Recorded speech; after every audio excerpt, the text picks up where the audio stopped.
ایک دن یہودیوں نے حضرت عیسیٰ علیہ السلام کو قتل کرنے کا منصوبہ بنایا۔ حضرت عیسیٰ علیہ السلام نے اپنے اصحاب کو اپنے پاس بلایا، روایات کے مطابق جن کی تعداد 12 تک ملتی ہے۔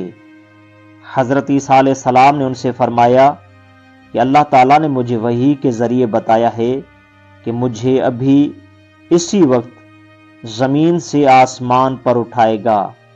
آپ میں سے کون ہے جو میری شکل میں آنا پسند کرتا ہے تاکہ میری جگہ اسے قتل کیا جائے؟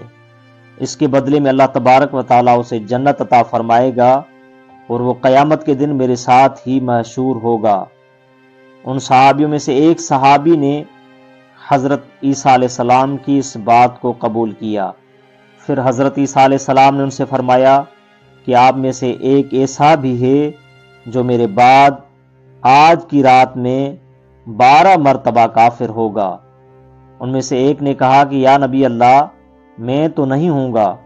حضرت عیسیٰ علیہ السلام نے فرمایا کہ بے شک آپ ہی ہوں گے کہ میرے بعد آج کی رات میں 12 مرتبہ کافر ہوں گے۔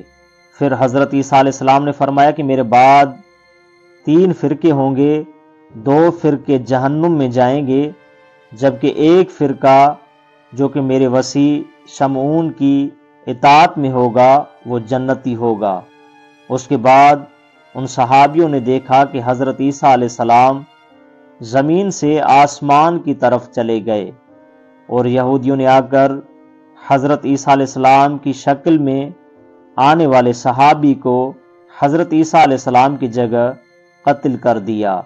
اسی طرح حضرت عیسیٰ علیہ السلام کو اللہ تبارک و تعالیٰ نے زمین سے آسمان پر اٹھایا، اور حضرت عیسیٰ علیہ السلام آج بھی زندہ ہیں، قیامت سے پہلے اللہ تبارک و تعالیٰ کے حکم سے ظہور فرمائیں گے۔